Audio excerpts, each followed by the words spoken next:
Morning. These sunrises are getting earlier and earlier, and so I am so impressed that people are still showing up to watch them live with me.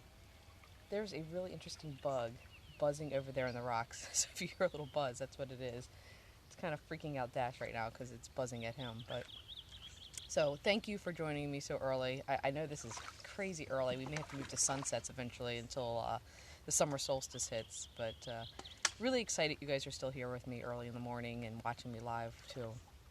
And if you are enjoying these in any way, shape, or form, please share them with your friends. Hit that little share button and let other people join in our fun too. So today we're going to talk about constructive criticism. And this is a tough topic. It's one that I teach. I have a class on this. And it's surprisingly, it kind of makes sense. You must do constructive criticism, especially as a manager. But we also owe it to our fellow employees too. And this first came up because I was an owner of a software engineering company, and one of my jobs was to review employee reviews. I reviewed the reviews. That makes sense, right? And when I was reading through them, multiple times I would get reviews that just said great things about people. Hey, they do this, they do that. And then we had rankings, where they could rank them on different attributes on, their communication skills or their presentation skills or whatever it happened to be.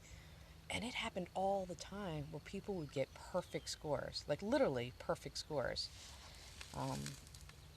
Like across the board, 10, 10, 10, 10, 10. And I'm thinking, what good does that do, right? I mean, like, what did you just tell your employee?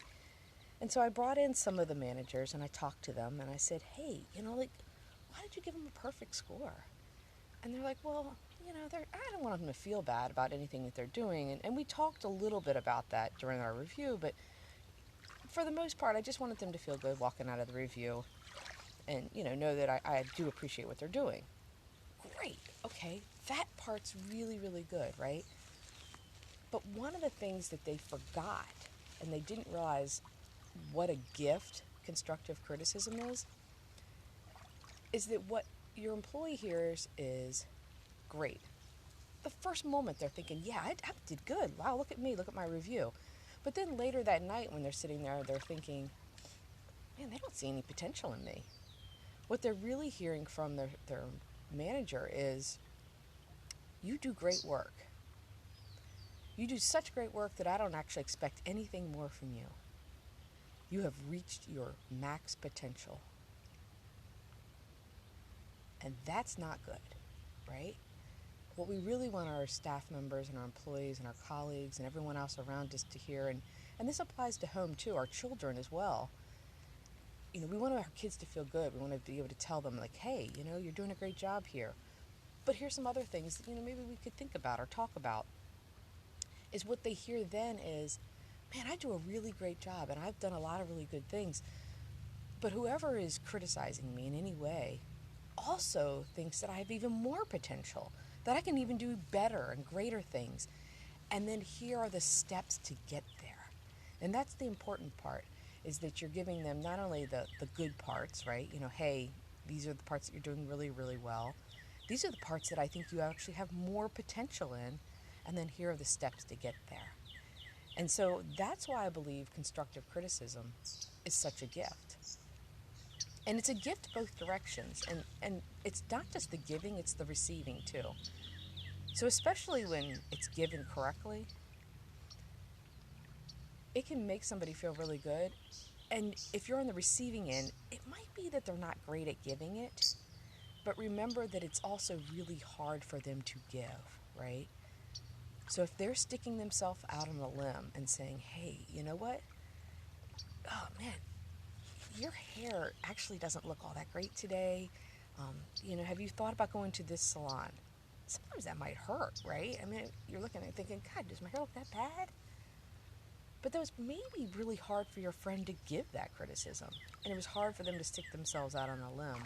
And so take it as the gift that it is. And if it's received that way, then it might be given differently. And they might learn from how to give better constructive criticism. So this talk is actually in a two-part series, okay, because it's so long and I didn't want to bore you too long. So I've come up with this system. I call it the Be a Good Sport. And it's a way of giving constructive criticism.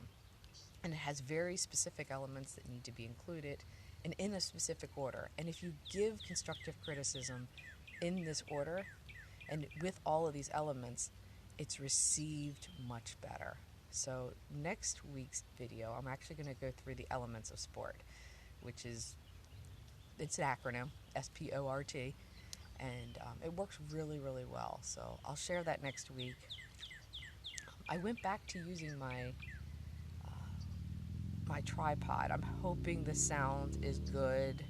Hopefully it doesn't have that weird background noise.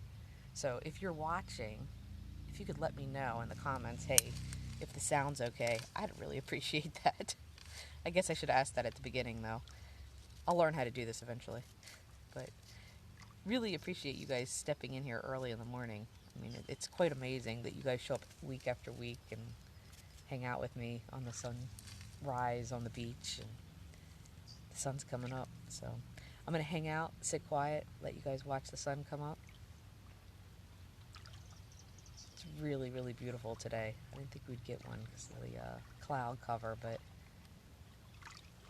it's quite magnificent as always. So have a great week, guys. I will see you next Tuesday, and I appreciate each and every one of you for